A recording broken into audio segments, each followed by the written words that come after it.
শাহজাহান বাবুকে আমি এই মঞ্চ থেকে বলতে চাই যে আপনি বলেন মার্ডার কেসের আসামি, আপনি আমাকে মার্ডার কেসের আসামি, আপনি আমাকে বলুন রাজনৈতিক কেরিয়ার আমার এই দলে যোগদান করেছেন আমার উত্তম দা আমার কাছে এখনো আছেন। 18 সালের আগে পর্যন্ত আমার নামে একটি জিডিও থানায় নেই।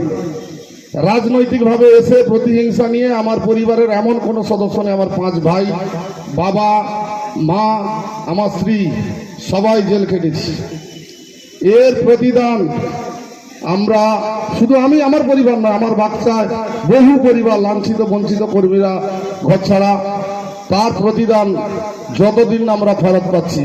এবং এইখানকার যিনি প্রাক্তন বুথ সভাপতি তিনিও এইখান থেকে বসে বসে 2খানা কেস করেছেন। এর বদলও হবে আর 2026-এর পরে বদলাও হবে। আর শাহজাহান বাবুকে বলে রাখি, আপনি প্রস্তুত থাকুন। আমি বলেছিলাম আমাদের বিজয়বাবু স্মরণ সরব থেকে যে আপনার বাবুভঞ্জকে জেলে পাঠাবো, পাঠিয়েছি। আপনার সুজিত করকে জেলে পাঠিয়েছি। আপনাকে আমি দায়িত্ব নিয়ে বলছি আজকের এই মঞ্চ থেকে একদম যে আপনাকে বিধানসভা নির্বাচনের আগে এনআইএর কেসে বিজয়বাবুর আসামিদের ষড়যন্ত্রকারীদের অস্ত্র সরবরাহের দায়ে আপনাকে এনআইএর কেসে জেলে পুরবই। এটা দায়িত্ব নিয়ে বলে যাচ্ছি। সবাইকে বলবো কেউ ভয় করবেন না, এদের বিরুদ্ধে রুখে দাঁড়ানোর একটাই রাস্তা, চোখে চোখ রাখুন, যে ভাষায় বুঝে সে ভাষায় বলুন। আপনারা আমার যদি সহযোগিতা চান, আমার ব্লক কনভেনার এবং আমাদের বিধানসভা কনভেনার সহ আমাদের মন্ডল প্রেসিডেন্ট আছেন।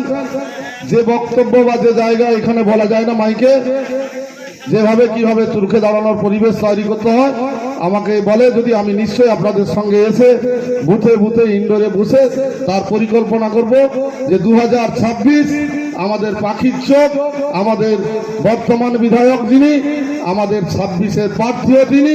তাই সেই জায়গায় ওনাকে আমরা এখান থেকে 35 থেকে 40,000 ভোট লিড দেব এবং আমরা লিড দিয়ে জেতানোর পরে সরকার আসার পরে আমরা ময়না থেকে এমপি মন্ত্রী হিসাবে আমরা দাবি করব এবং সেটাও আমরা আশাও রাখবো।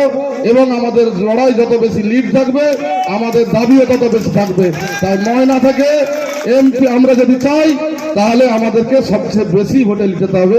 তাই সবাইকে এই ভোটে লড়াইয়ের জন্য আগামী অগ্রামী অভিনন্দন জানিয়ে আমি আমার বক্তব্য শেষ করছি। নমস্কার।